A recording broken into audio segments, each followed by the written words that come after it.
great.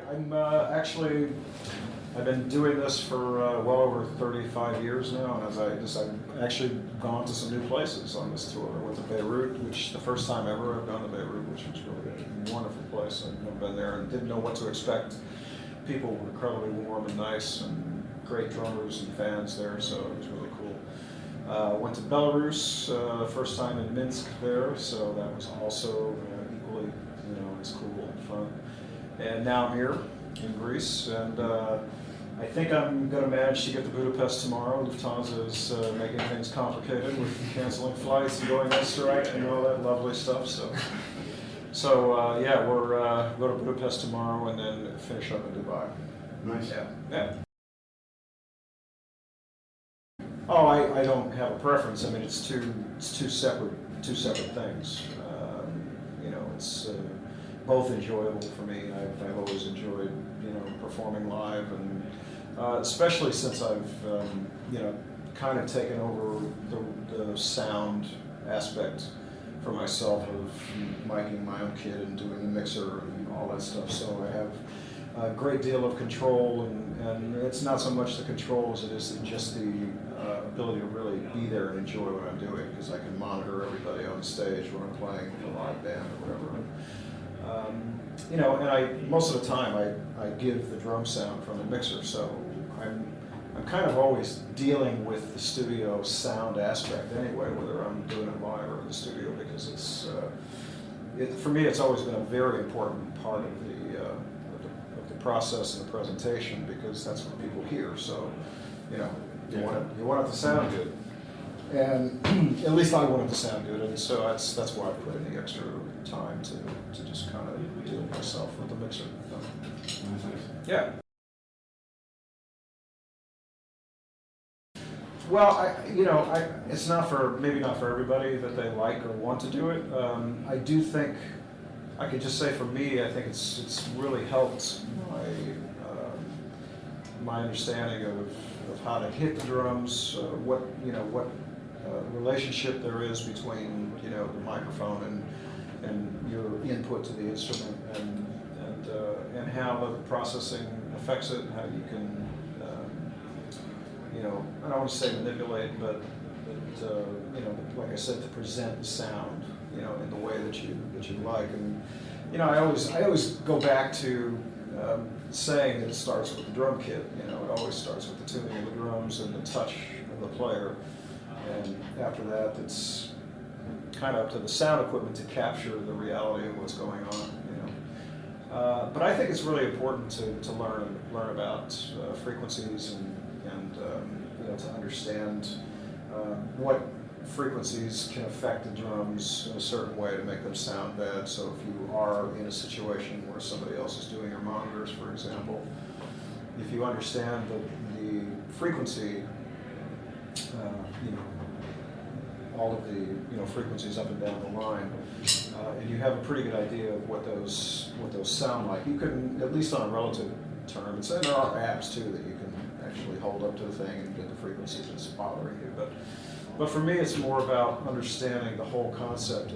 If I hear a certain part of the sound that I don't like, I can generally identify it pretty quickly just by ear from all of the experience, and that really makes things go faster to not only help the drum sound, but if there's a feedback issue live, it's if you understand the relationship of notes and pitches, then you can find the note, and if the sound man is lame, you can tell them, hey, that's the frequency that's feeding back. Get rid of it.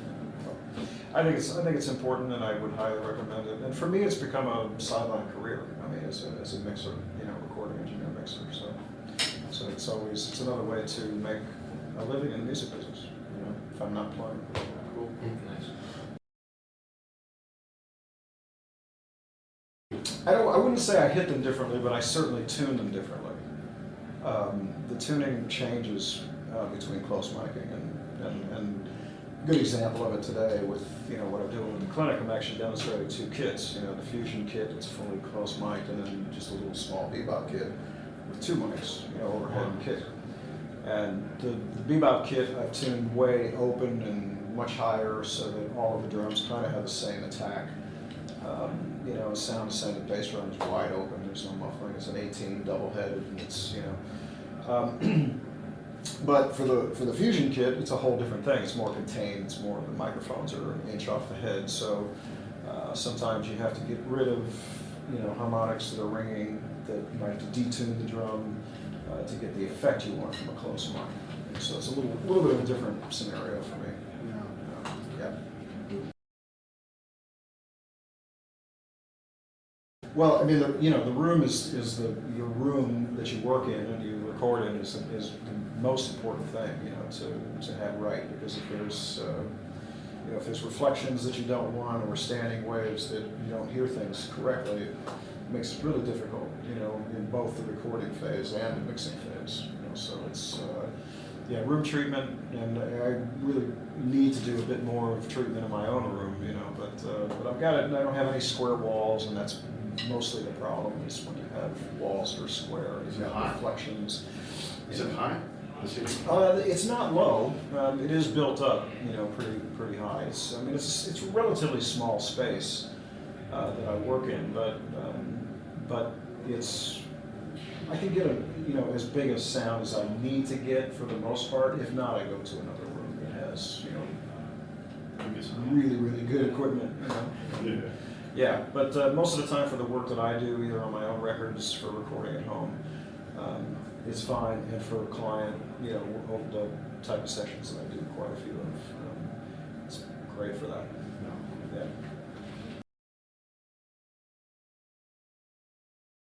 Well, yeah, I think it's part of the foundation of learning to understand styles, history, cultures, you know, music. It only enriches, you know, your depth of being a musician.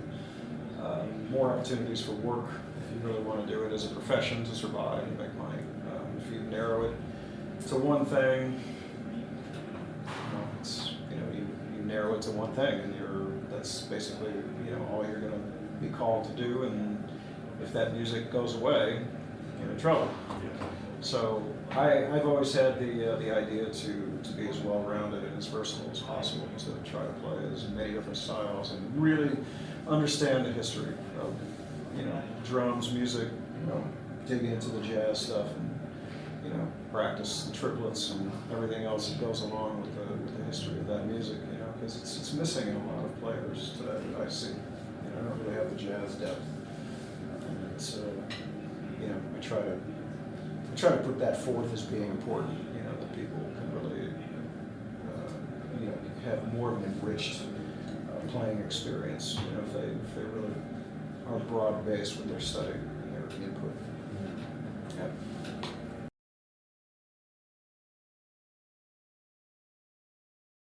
Yeah, I mean, the learning process for me never ends. I didn't really go back and reinvent it. I mean, I just became aware of the approach that he was teaching, which really was not so much about drumming, but it was more just about how energy works in the world, and, you know, laws of physics and that type of thing. So balance, you know, those type of things. So it's and yes, some, you know, some technical aspects of, you know, the difference between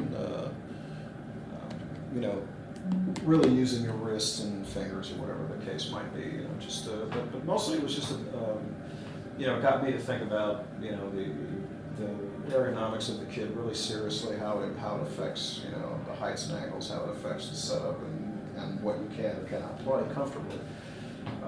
And then, you know, just the relationship with stick in the hand, to let the stick do as much of the work as possible, and approach it from a very relaxed, natural place, instead of a physical one thinking that you have to do all the work. So it was, you know, it was all in an effort to improve, to get better. You know, when I was doing, I wasn't trying to you know, to redo anything. I mean, it was mainly find another way to do what I wanted to do better.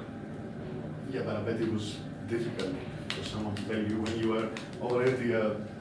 Well, no. The thing of it is, I mean, the funny thing is that no, it wasn't. Once I really understood, you know, this approach concept,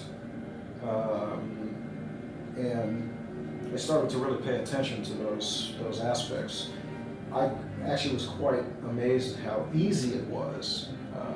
to play all of a sudden and to do things that I had been going about, in an opposite manner from a forced, physical manner. And it's pretty profound, for me, the difference, when I kind of let things happen a little bit more naturally instead of trying to do it all.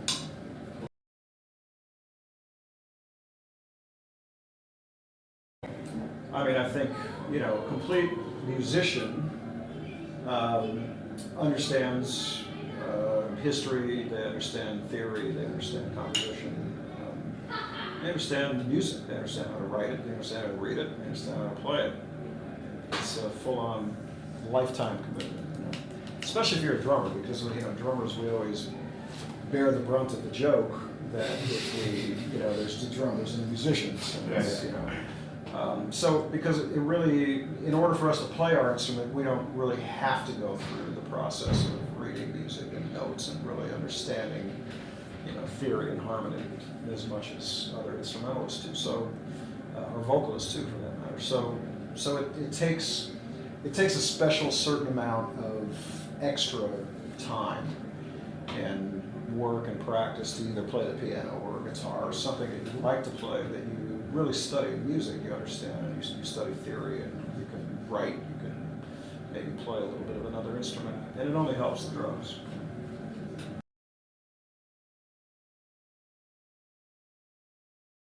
Well, I mean, it's, for me, I'm at this stage of my life and career, I'm just wanting to stay healthy enough to be able to keep doing what I want to do in all aspects of life, playing and not. So that means I pay a great deal of attention to what I put in my system, in my body, food-wise, if I'm at the gym or not, working out. Just try to take care, to make sure I'm not abusing things. Just keep developing, keep trying to get better at what I do, or at least maintain it. I've started to practice bass again a little bit, just to kind of get myself. I've always wanted to play that instrument better, so I'm starting to practice that again, and spend a little more time at the piano, just trying to get my writing a little bit deeper, a little bit better. And, specifically for next year, there's my acoustic group that is with Makoto Wazone on piano and B3, Tom Kennedy on the upright bass, and Gary Meek on saxes. We recorded a record last year that's kind of out there a little bit. It's mostly available on my website, daveweckl.com. That project, along with Convergence, that we did a couple years ago as well with Jay Oliver, those are all available on my website. Big projects over the last couple of years. Touring the acoustic group, and we have a little West Coast tour in the States at the end of January, and then we have a major summer tour in Europe. So, not quite sure where we're going yet, but it's supposed to be kind of a full-on tour with that group. Other than that, I'm doing some work with, at this point there's some things scheduled with Osnoy, who I enjoy playing with. I'm sure I will get reacquainted with Mike Stern at some point. We usually play together, and we haven't recently. Besides that, just I'll be focusing on trying to put together my full encompassing teaching curriculum, which I don't know where that's going to end up, and I'm not exactly sure what it's going to be yet. But I sort of want to do either a system or a subscription type of thing for the internet, or something that has different levels of my school of drumming, I suppose you would call it. Yes. Nice. Yeah.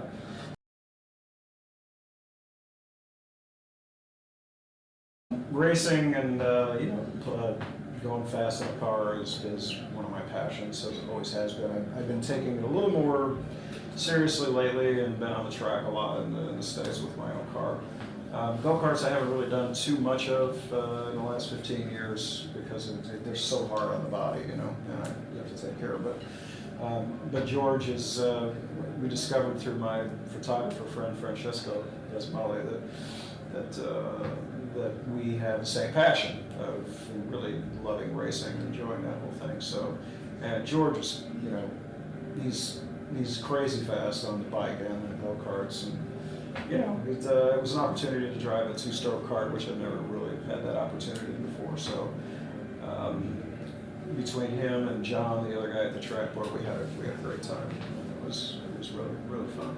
So, but I couldn't even come close to him. Forget it. It was at least 4 to 5 seconds faster than you was. Yeah.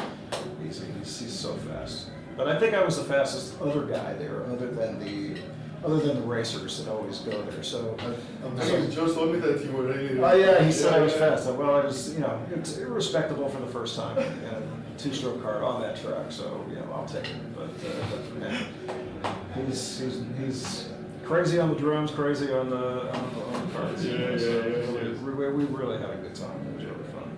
Yeah, it was great.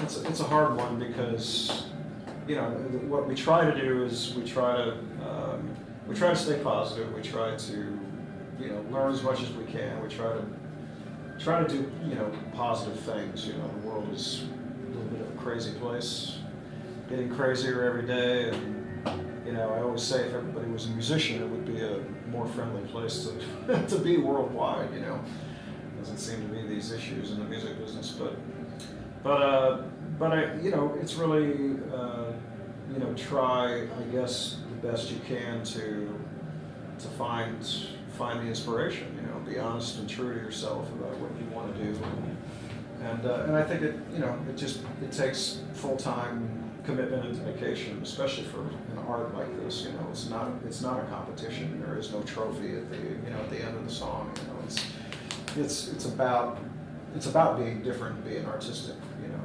on the kit.